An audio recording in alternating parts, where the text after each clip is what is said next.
Prvá téma bola ochrana pred požiarmi, ako postupovať v prípade vzniku požiaru, čo robí, ako sa zachovať, ako používať gasiace prístroje. To bola prvá taká téma. Druhá téma bola bezpečnosť čisto, zameraná hlavne na tú stavebnú činnosť. Tretie boli práce vo výškach, práce na rebríkoch, práce na lešení, ako postupovať v prípade tohto.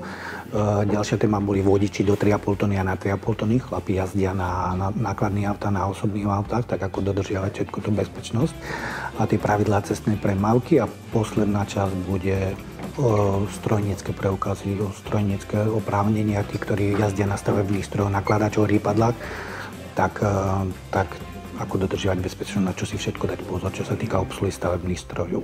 To sú také okruhy, čo dneska riešime. Viacorp.